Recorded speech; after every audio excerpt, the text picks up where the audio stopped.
네. 로마서 14장 지금 읽어가고 있죠?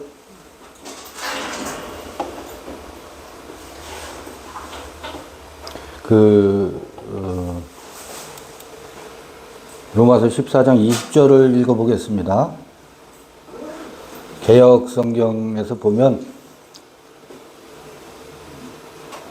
식물을 인하여 하나님의 사업을 무너지게 말라. 만물이 다 정하되 거리낌으로 먹는 사람에게는 악하니라. 이 먹는 문제가 중동의 종교는 먹는 문제가 매우 금기 사항이 많았었던 것 같아요. 그게 아마 중동의 사막지대에서 돼지고기 같은 것들은 쉽게 상하고 하니까 돼지고기는 먹지 말라든지 건강과 관련해서 예나 지금이나 음식물을 잘못 먹으면 옛날엔 수인성 전염병, 물 끓여 먹지 않으면 발생하는 전염병이라든지 음식물을 잘못 먹어서 오늘날은 의학이 발달하고 또 물을 잘 정수시켜서 먹고 하기 때문에 그런 문제가 많이 개선이 되었지만 2000년 그 이전 시대에는 위생의 문제가 오늘날처럼 잘 관리되지 못했었던 데 아니겠어요? 그러니까 먹는 거를 굉장히 가려 먹게 하고 먹어서는 되는 음식, 먹어서는 안 되는 음식 이런 금기 음식들이 많이 있었던 것 같아요. 그게 자연스럽게 종교에도 반영이 되겠지요. 그러니까 음식을 먹을 때는 반드시 사막지대에서는 먼지가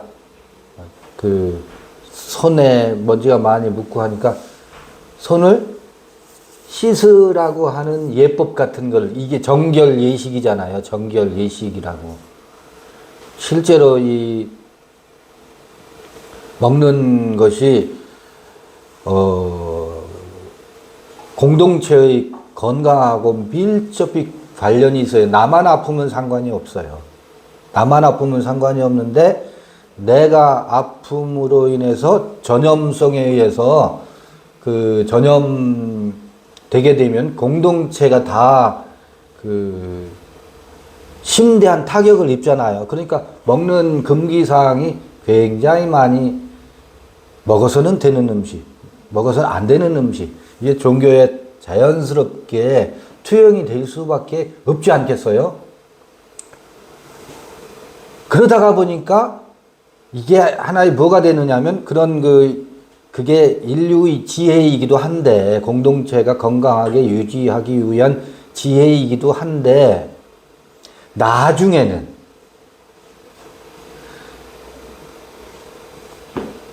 그 규율이 법이 돼가지고, 엄격한 법이 돼서 율법화 되는 거예요. 율법이 돼서 이 음식은 먹어서는 안 되는데 너는 이 음식을 먹었느냐? 뭐가 돼요?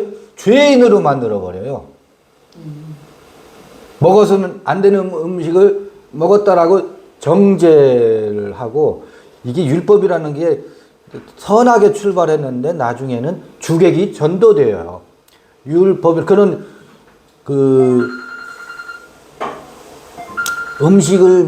이런 음식은 먹지 말자라고 하는 공동체의 규율이 공동체를 위해서 있는 거잖아요. 사람을 위해서 있는 거잖아요.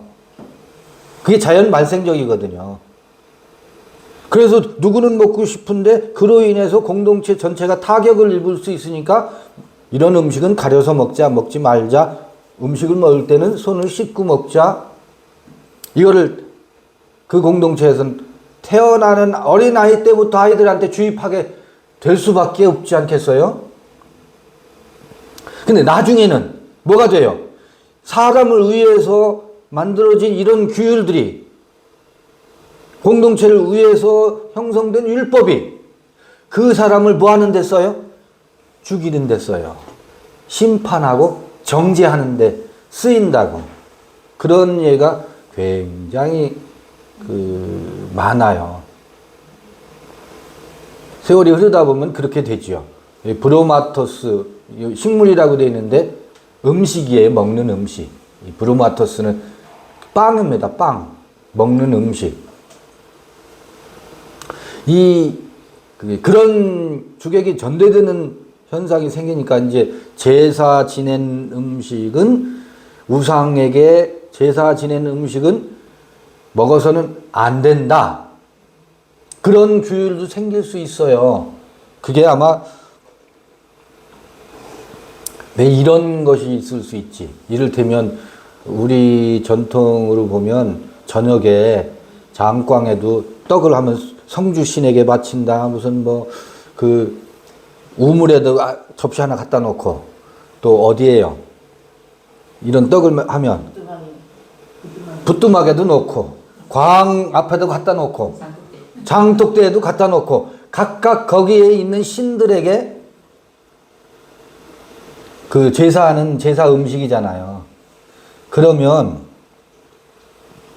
하루 저녁이 지나면 지들이 와서 지나가고 밟고 하고 막 하고 그럴 거 아니에요. 혹은 여름 같은 때는 쉬기도 하고 뭐 그럴 수 있을 거라고요. 그러니까 자연스럽게 제사 지내는 음식은 먹지 말라라고 하는 규율이 생길 수 있잖아요. 왜냐면 위생적으로 이제 종교적으로는 신이 먹은 음식이니까 장례 지내고 나서 밥을 해서 문 밖에다가 이제 상 차려놓잖아요. 그 밥은 맛이 없다 그러잖아요. 근데 거지들은 그걸 먹는다고 가져다가 밤에 몰래 장독대에 올려놓은 시루떡을 거지들은 지나가는 거지들은 그거라도 먹어야 되니까 먹기도 할 거라고. 그게 어떤 음식에 대한 금기가 생길 수 있느냐면 제사 지낸 음식은 먹지 말아라 라고 하는 공동체의 어떤 금기 음식으로 나올 수 있잖아요. 그런데 가만히 이 깨어있는 영성으로 보면 그런 것들은 다 율법이거든. 그런데 그 음식은 지가 밟고 지나가고 지들이 거기다가 대장균을 퍼뜨려 놓지 않았으면 그저 한두 시간 지나서는 쉬지도 않았을 터이니까 배고픈데 먹어도 상관이 없다 라고 하는 사람들이 생길 수 있어요? 없어요? 있죠. 그럼 충돌이 생긴다고. 나는 먹어도 괜찮다 라고 하는 사람이 있는가 하면 그것은 그때는 이제 우리 전통적으로 학습된 율법, 제사 지낸 음식은 먹어서는 안 된다는 율법이 더 먼저 우리에게 찾아오면 그것은 먹어서는 큰일 난다. 그래서 음식 먹는 문제를 가지고 다퉈요. 저 아직 어리석은 사람이 저 멀쩡한 음식을 제사 지냈다고 해서 먹지 못한다라고 주장하는 파가 있고, 그건 상관이 없어. 하나님 안에서 우리는 자유자가 아니냐. 먹는 것이 아무런 문제가, 여기 대장균이 득식을 하면 먹으라고 해도 안 먹지. 음식이 쉬었으면 먹으라고 해도 안 먹어요. 그런데 멀쩡해.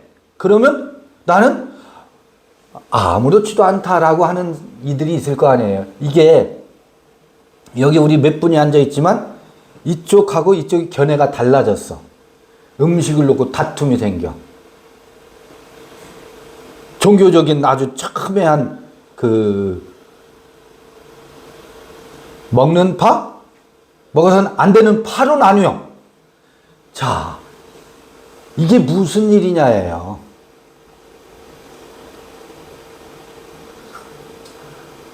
무슨 얘기인지 아시겠죠?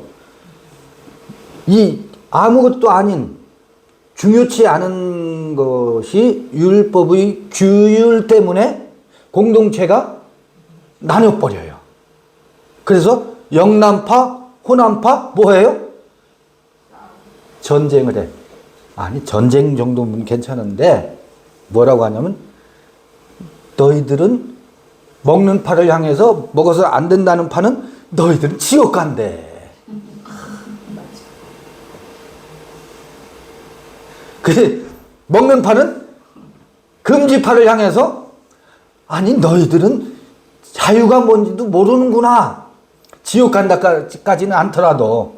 근데 먹어서는 안 된다는 이단이라고 하지. 서로가 이단이라고 무엇을 가지고 이 음식 하나를 놓고 전쟁을 벌이네. 정신세계가 뭐예요?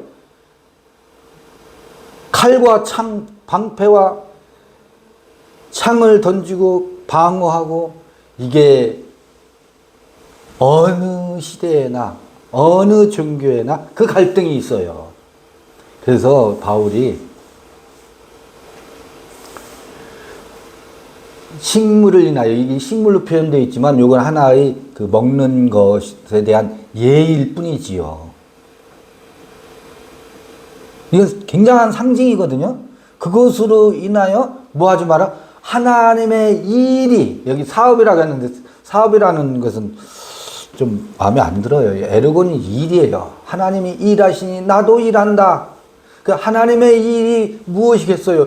하나님의 일은요, 교회 짓는 게 하나님의 일이 아닙니다. 각자 우리 안에서 우리가 우리 안에 있는 하나님과 단절되어 있는 이 큰 벽 있잖아요. 휘장.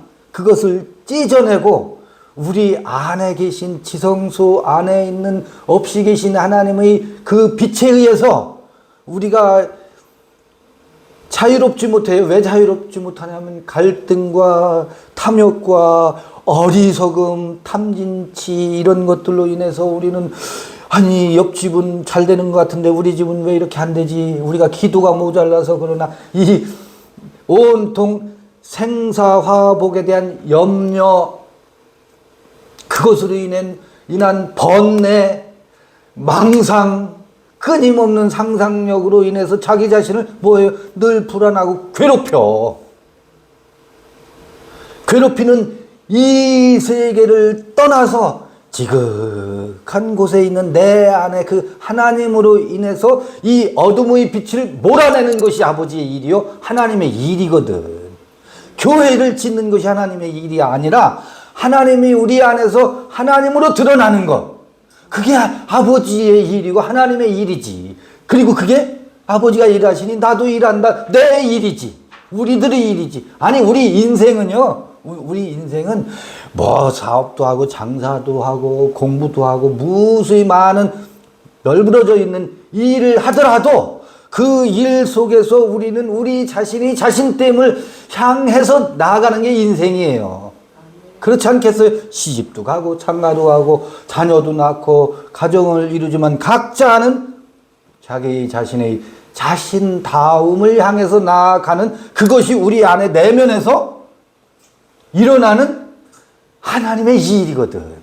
그런데 지금 무엇을 가지고 다투느라고 정신이 없어요.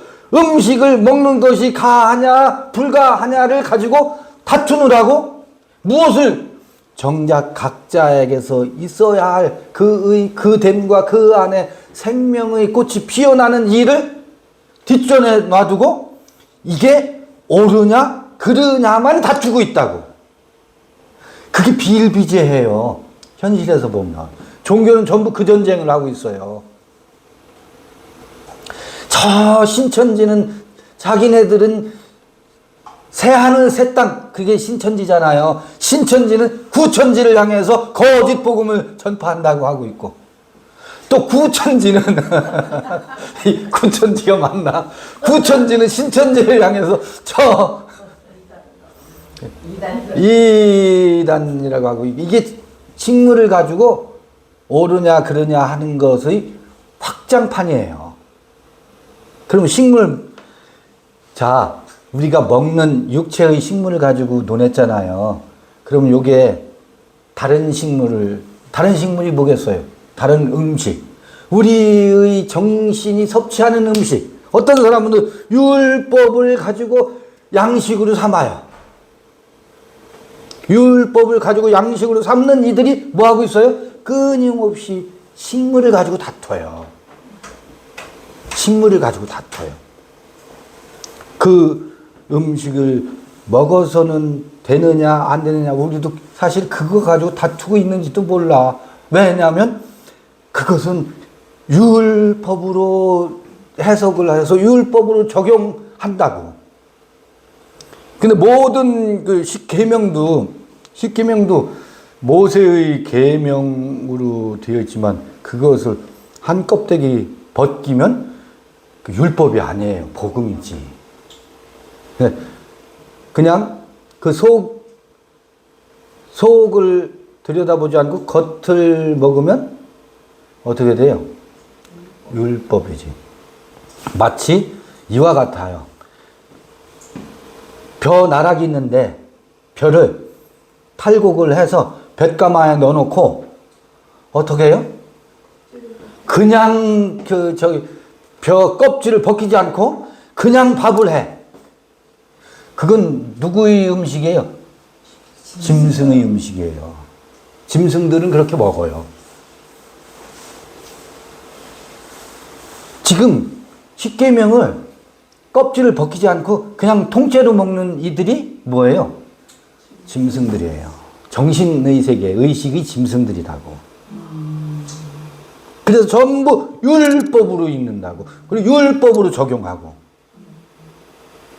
근데 저기 예전에는 미강 그 껍질을 벗기기 위해서 뭐예요? 절구나 맷돌. 그래다 전부 해서 뭐예요? 껍질을 벗기지요. 껍질을 벗기는 과정이 그 휘장을 찢는 과정하고 마찬가지라고. 그 십계명 껍질을 벗기면 전부 복음이에요. 제1계명에서부터 십계명까지 껍질을 탈곡해서 방앗간에서 벼를 찧어서 밥을 먹어야 우리가 건강하지. 통째로 먹는 이들은 뭐라고요? 짐승들이 통째로 먹어요. 율법주의자들이라고. 그들이 항상 무엇을 먹어서는 되는 것과 먹어서는 안 되는 것을 나누어. 전부 그래서 율법으로 나눈다고요. 그 껍질을 벗겨서 먹는 이들은 먹어서는 되는 것과 먹어서는 안 되는 것이 없어. 자유로워. 먹어서 설사하게 되면 안 먹으면 돼. 근데 나는 설사하는데 저희는 먹고서도 아무렇지도 않네? 그 사람하고는 잘 맞잖아요. 그러니까 이건 먹어서 안 된다라고 내가 주장할 수 있어요? 없어요? 없어요. 저희는 먹고 건강한데?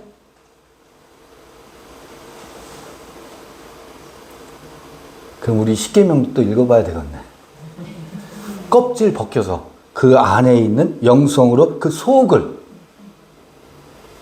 읽어가면 십계명처럼 아주 귀하고, 나 외에는 뭐라 그래요? 다른 신을 섬기지 말라 그러잖아요. 얼마나 복음이에요. 나 뭐예요?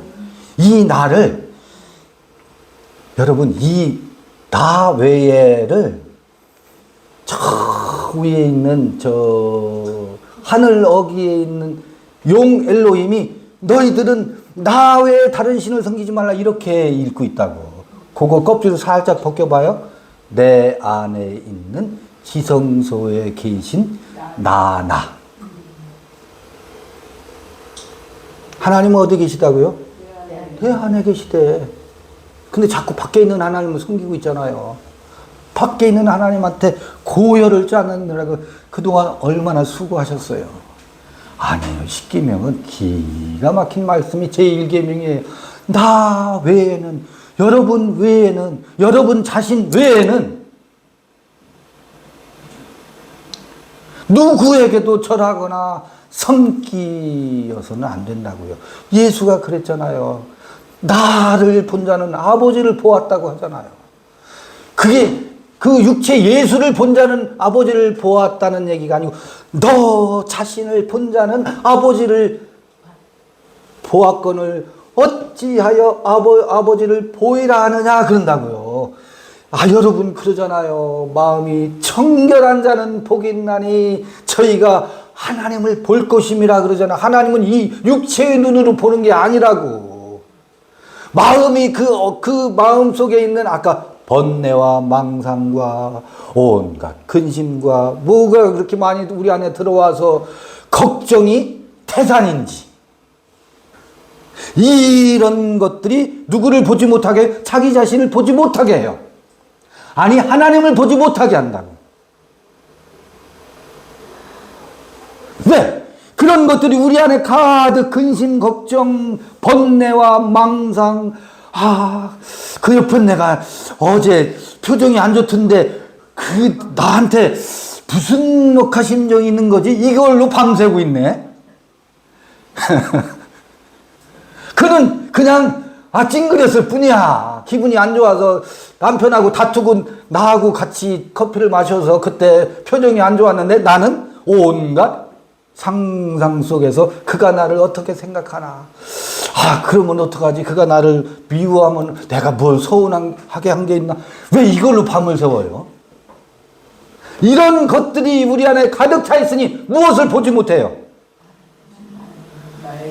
마음이 청결한 자는 복이 있다 그러는데 마음이 청결치가 못 차잖아. 다른 것이 가득 들어와 있잖아.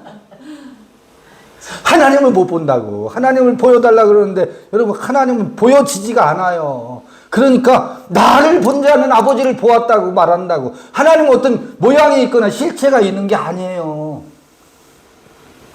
그러니까 나 외에 다른 신을 섬기지 말라, 다 연결이 되잖아요. 뭐를 하니까? 껍질을 벗기니까. 껍질째 먹지 않으니까. 그 10계명의 제1계명이 신약에서 예수의 이 말씀과 다 기독교의 신만을 믿어야 된다라는 얘기가 아니라고요. 여러분 한 분 한 분 안에 있는 여러분의 고유하고도 독특한 여러분의 그 캐릭터를 무시하지 않고, 그러나 여러분의 그 번뇌와 망상에 휘둘리지 않는 그 너머에 있는 고요와 침잠과 지극한 마음 속에서 불꽃같이 피어오르는 각자다움이 뭐라고요? 이게 하나님의 영성이고 거룩함이고 신성이고 하나님이고 여러분 자신입니다. 나는 초등학교도 나오지 못했다는 나가 아니라고. 나는 이러이러한 훌륭한 대학을 나왔다는 내가 아니라고. 재산이 있는 나와 없는 나가 내가 아니라고. 사람들은 다 그런 것을 자기 자신을 착각하고 그걸 가지고 명함을 만들어서 나는 이런 사람이야 그러고 있다고요. 그거는 다 자기 자신이 아니에요.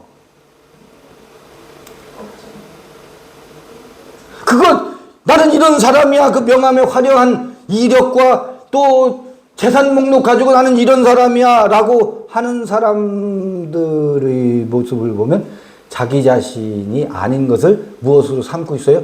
자기 자신으로 삼고 있어서 자기 자신을 보지 못한다고.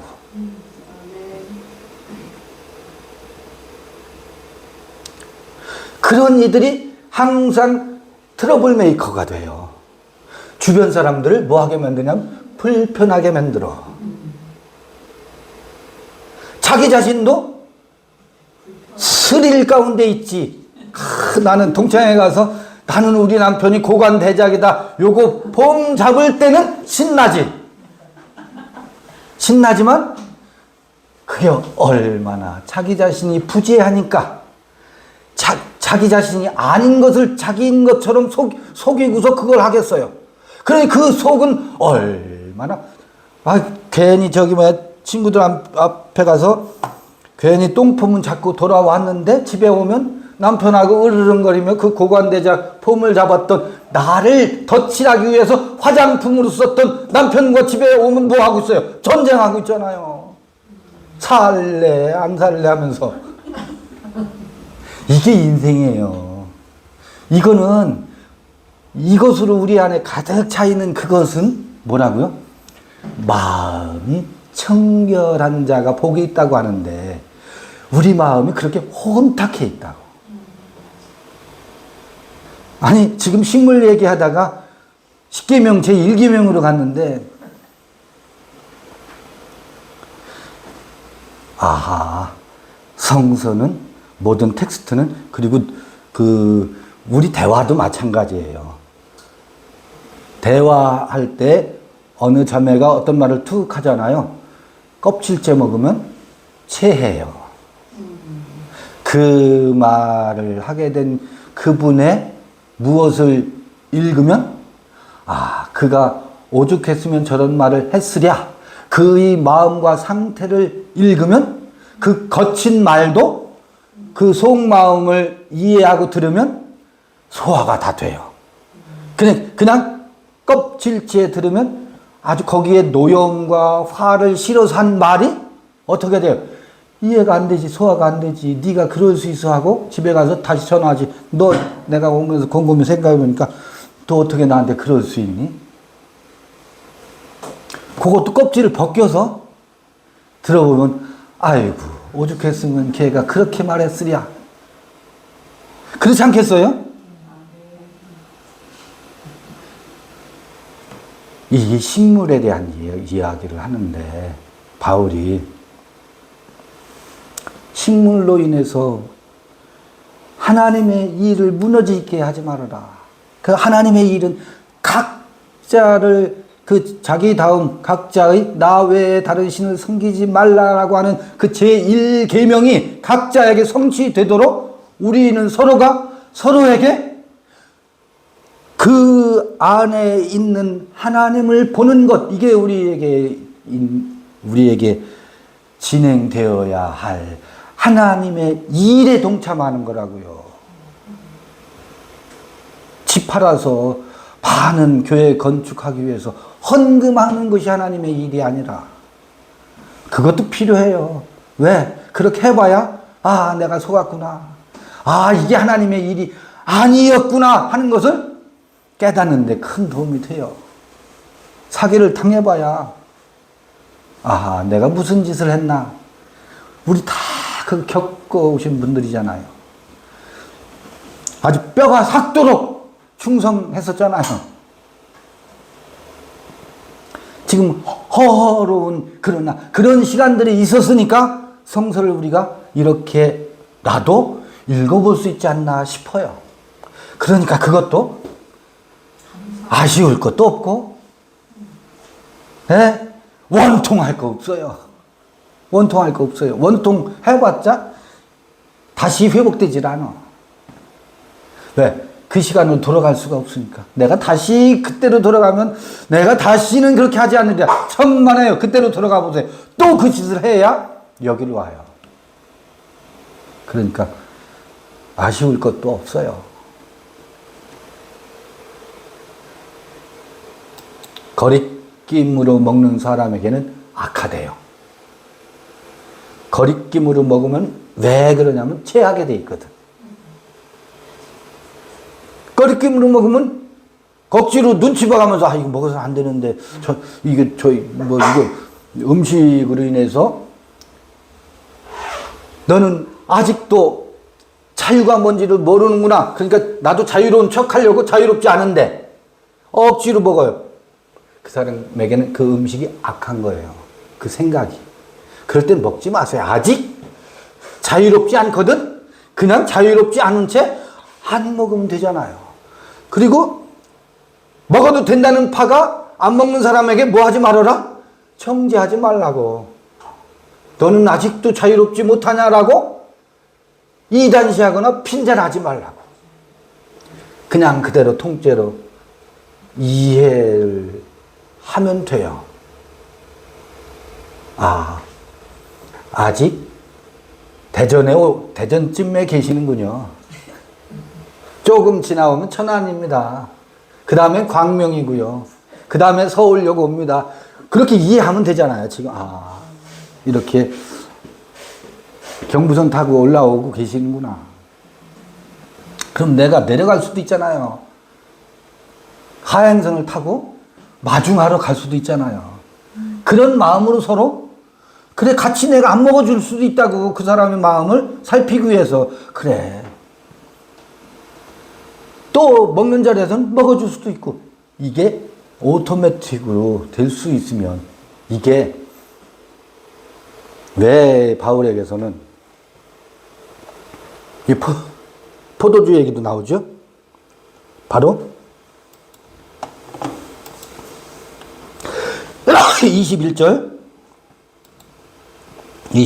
고기도 먹지 아니하고 포도주도 마시지 아니하고 무엇이든지 내 형제로 거리끼게 하는 일을 아니함이 아름다우니라. 그가 아직 저 대구 대전에 머물러 있으면 마중 가는 것이 아름답다.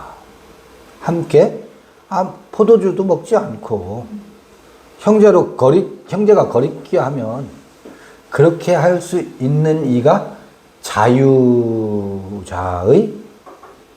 뭐겠어요? 사랑입니다. 나는 자유하지만 내 자유로 네가 아직 거리끼어 하느냐? 그러면 나는 너를 위해서 이게 배려심이죠. 나도 안 먹어줄 수 있는 것이 능력이고 자유를 주장하지 않는 거라고요. 그 자유로 형제를 배려하고 이게 긍휼히 여기는 것이고 기다려주는 기다림 아니겠어요? 거기서 뭐를 주장하지 않고 자유를 주장하지 않고. 그러면 지금 로마서 14장이잖아요. 1장부터 쭉 그 아주 첨예한 로마서의 아주 그 죄와 사망의 법, 의와 생명의 법, 하나님의 법과 죄의 법에 대해서 얼마나 많이 이야기하고 나왔어요. 로마서 7장, 8장, 9장, 10장, 11장, 12장까지 와서 나누는 것이 죄와 사망의 법을 넘어서서 하나님의 법과 생명의 법에 있는 사람들은 비록 자유하지만 아직 그 연약한 자를 위해서 무할 수 있는 영으로 사는 사람은 이해할 수 있고 그들에게 내 자유를 주장하지 않을 수 있는 능력이 있게 된다고. 그래서 이제 로마서 말미에는 이런 얘기들이 나오는 것 같아요. 이게 소위 말하는 영에 속한 사람들의 속성이 이렇게 나타나지 않겠어요? 옳으냐, 그러냐, 맞니, 틀리니가 여기는 없어요. 맞고 틀림이 없잖아요. 왜? 고기를 안 먹는 이에게 틀렸다 하지 않고 나도 함께 안 먹어줄 수 있는 역량이 생겼으니까. 근데 우리는 뭐예요? 야, 너는 아직도 고기를 못 먹고 있어? 그걸 가지고 정죄를 하려고 하지. 나의 자유를 가지고. 요거를 넘어서는 생명의 기운과 에너지가 로마서 13장을 읽는 사람들에게 요청되고 있고 바울은 그것을 독려하고 있어요. 14장 22절 읽겠습니다. 내게 있는 믿음을 하나님 앞에서 스스로 가지고 있으라. 자기의 옳다 하는 바로 자기를 책하지 아니하는 자는 복이 있도다. 자기의 옳음으로 이렇게 자기를 책하지 않는다. 자기를 책하지 않을 뿐더러 자기의 옳음으로 자기를 책하지 않는다는 말이 무슨 말일까?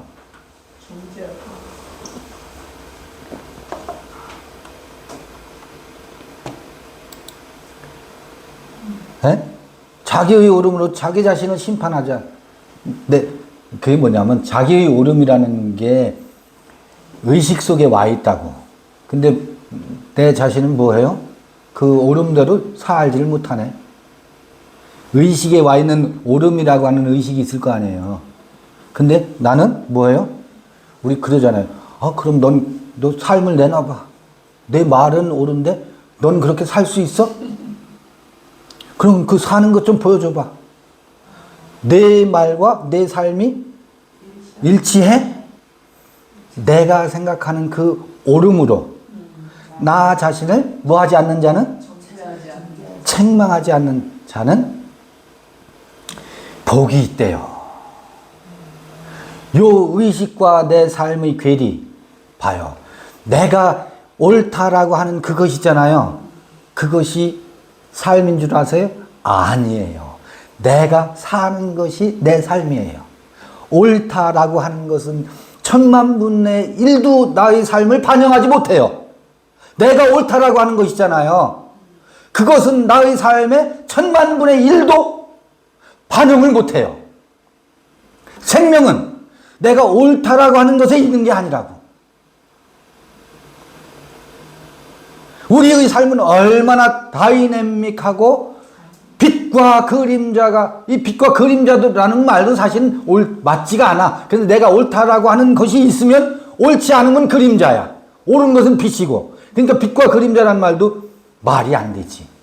근데 우리는 그 자기 옳다 하는 것 가지고 누구를 자기의 가슴을 쥐어뜯어.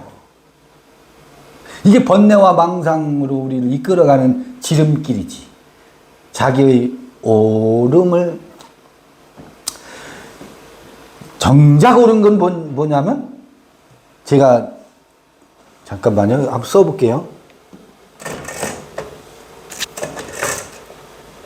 아니, 정작 옳음이라는 게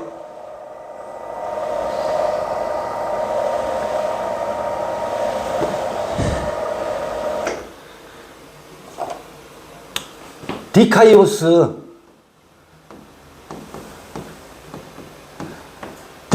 쉬네,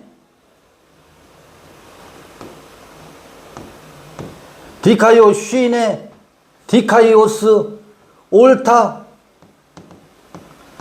내가 옳다는 것이 나의 옳음이 아니고, 우리 로마서 처음 시간, 두 번째 시간 많이 했던 걸 다시 상기해보는 거예요.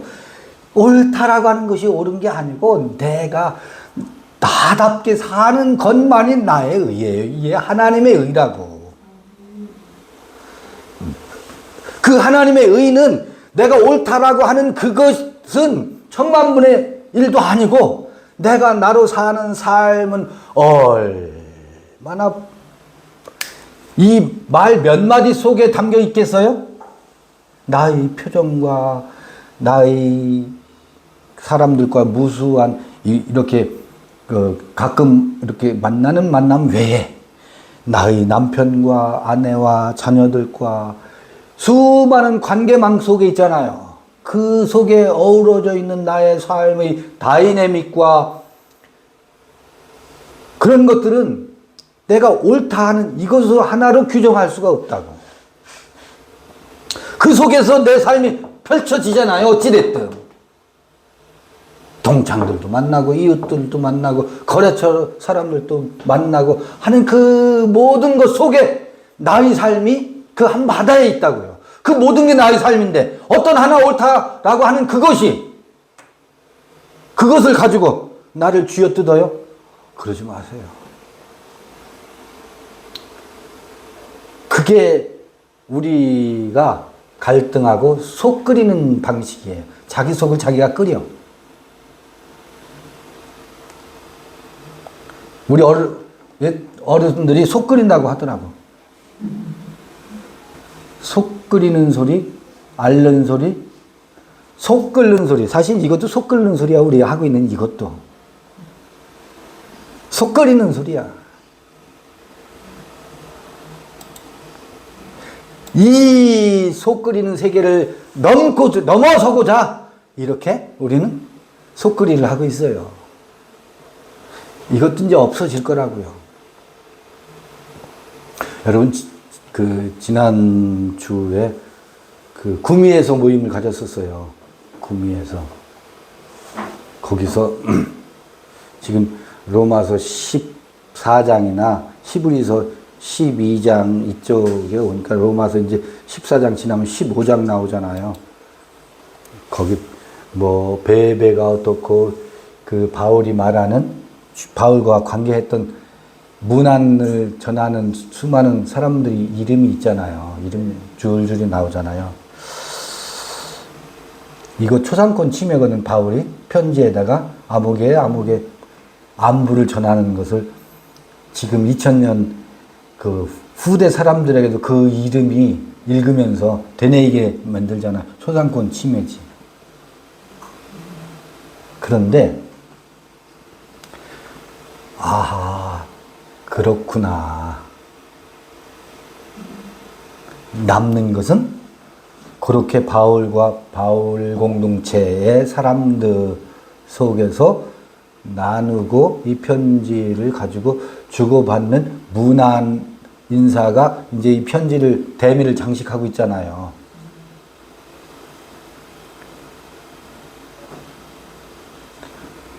그 바울의 공동체에 속해 있는 사람들에게 지금 이와 같은 식물로 사람을 판단하지 말고 하나님의 일이 어그러지지 않게 하자라고 권면을 하면서 이거 나누는데 자칫 오해할 수 있는 것이 자 바울 나를 따르 바울도 그런 말을 한다고 나를 본받으라 그런 표현이 어느 서신서인가 나온다고 나를 본받으라는 거는요 이것도 너무너무 사람들이 오해해요. 나를 본받으라는 건 내게 와서 내게 배우라라고 하는 것은 내가 내 안에 있는 나다움 이 디카요 시네 하나님의 의를 좇는 것처럼 그대들도 그대 안에 있는 하나님의 의를 좇아서 살아라. 내게 배우라는 것은 바울을 배우라는 게 아니고 바울이 이렇게 사는 것처럼 그대들도 이렇게 사는 것을 배우시오. 이 권면이거든요. 나를 따르라가 아니에요. 너를 따르라. 너 자신 안에 있는 그대 자신을 따르라. 이 얘기지. 이렇게 해석해낼 수 있어야 된다고 저는 봐요. 여러분 각자가 여러분 안에 있는 여러분의 고유한 여러분의 자신 그 생명이 살아나면은요 각자에게 있는 무엇을 넘어서느냐 아까 얘기한 것처럼 우리 안에 그득히 쌓여있는 어둠의 요소들 번뇌와 망상 여러분 상담 내용을 들어봐 보세요. 누가 상담하면 전부 이게 해결이 안 돼서 그 어둠 속에 있는 것 가지고 상담을 해요. 이게 극복되어야 각자 안에 성스러움이 거룩함이 꼽힌다고. 이게 각자의 구원이에요. 그러면 지도자가 필요 없어요.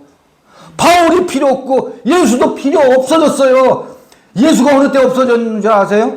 당신은 우리의 왕이십니다. 호산나 찬송하리로다. 이스라엘의 왕으로 오시는 이여 하고 예수를 왕으로 옹립하는 그 자리에서 예수는 뭐가 됐어요? 목이 댕덩 잘렸다고. 십자가에 죽으셨다고. 그러니까 고아가 됐어요. 제자들이. 지도자가 없어졌다고. 지도자가 없어진 그 자리가 진정한 공동체가 시작되는 자리예요. 지도자를 따르지 않는다고. 그때까지는 지도자가 필요했었지. 우리는 그동안 지도자들 필요했었잖아요. 그래서 여기 가면 구원이 있을까? 이 목사님 설교를 들으면 여기에 뭐 진리가 있을까? 얼마나 많이 따라다녔어요? 그 지도자 예수가 십자가에 못 박혀버렸어요. 그래서 12 제자에게는 이제 예수가 없는 12사람의 공동체가 됐다고. 예수 없는 예수 공동체. 여기 하나하나 바울이 그와 함께 했던 이들에게 안부를 물으면서 이름을 언급하는 것이 뭐겠어요? 각자 그들에게 있는 그들 안에 있는 한 분 한 분 속에 있는 성스러움과 거룩함을 안부 묻는 거 아니겠어요? 그 우리는 이제 지도자 지겹잖아. 누구를 섬기고 누구를 따라 다 내 던져놓고 우린 도망 나온 자들이라고요. 그곳에서 도망 나온 자들이라고. 누구를 따를 수가 없어요. 바울이 나를 따르라 할 때 그 나는 바울을 따르라가 아니야. 바울이 줬던 그 자신 안에 있는 하나님과 생명의 풍성함, 그 의를 쫓아, 하나님의 의를 쫓아 사는 삶을 향해 나가는 거지. 이게 우리가 지향해야 할, 없어져도 상관없는 공동체.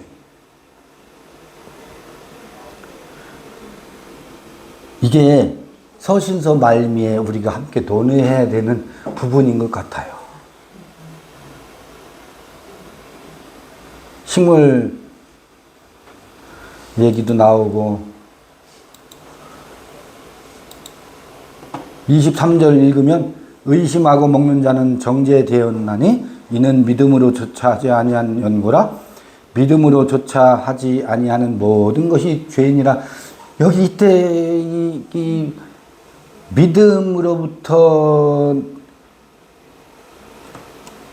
믿음으로부터라고 하는 것이 에크피스테오스, 믿음으로부터 나오지 않은 것은 모든 것이 죄래요. 에크피스테오스, 피스티스, 믿음 때문에 한국 교회가 이 믿음이 너무 오염된 용어가 돼가지고 제가 요새는 말을 좀 바꿔가지고 근원적인 생명의 에너지를 좇아서 사는 것이 아니면 모든 것이 죄래요. 우리 안에 있는 근원적인 생명의 에너지를 좇아서 살면 무엇도 죄가 아니에요. 이놈의 죄 때문에 아주 이 생명의 에너지를 좇아서 사는 곳에는 번뇌와 망상, 휘둘리는 것, 불안과 근심에 휘둘리는 것들 있잖아요. 이것이 떠나갑니다. 그렇다고 해서 내 형편이 좋아지거나 내 사정이 갑자기 달라진다는 게 아니에요. 내 안에 그것들로 인해서 휘둘리지를 않는다고. 봐보세요. 갈릴리 호수에 광풍이, 미친 바람이 불어 제낀다고. 아이고 우리가 죽겠습니다. 광풍이 불거나 말거나 배 밑에서는 쿨쿨 주무시는 존재가 있었지요. 그에게는 광풍이 아닌 거야. 근데 배 위의 사람들에게, 제자들에게는 광풍이야.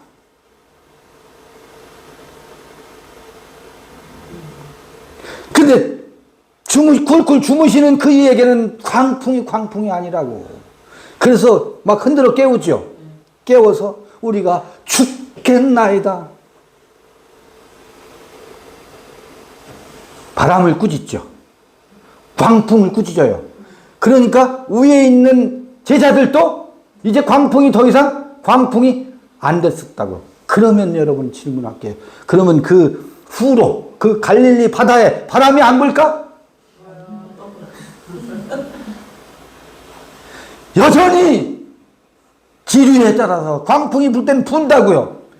더 이상 그 제자들에게는 아마 광풍이 불어도 굴굴 주무시던 그 예수를 쫓아서 그들도 이제는 광풍에 휘둘리지 않는. 여러분, 바람은 불어요. 불어요. 뉴스 틀어봐요. 저는 요새 뉴스 안 들어요. 차라리 노래 프로그램이나 드라마를 보지. 왜? 바람이 언제나 불어요. 그래서 이 생명의 근원을 좇아서 하지 않는다라고 하는 것은 법을 줬거든. 이래야 되는데 왜 저러고 있어? 그들은 저래야 되거든. 그러면 뉴스를 보면서 왜 저 지랄들이야? 나의 오름이 그들의 오름과 안 맞으니까 부대껴. 광풍이 불어. 그 광풍을 잠재우는 비결을 성서는 우리에게 끊임없이 가르쳐 주고 계신 것 같아요. 요게 14장까지예요. 14장까지. 의심하고 먹는 자는 정죄되었나니 이는 믿음으로 조차 하지 아니하는 거라. 믿음으로 조차 하지 아니하는 모든 것이 죄이니라. 그래서 믿음의 개념이 지금 기독교에서 선포되고 있는 믿음 개념하고 저는 달라야 돼요. 지금 그게 오염됐어요. 굉장히 오염된 용어가 되었다는 것. 요것으로 14장 읽기를 마치고 잠시 쉬었다가 15장 또 읽어보겠습니다. 15장, 16장까지 있던가요? 로마서가? 그렇죠? 16장까지. 네.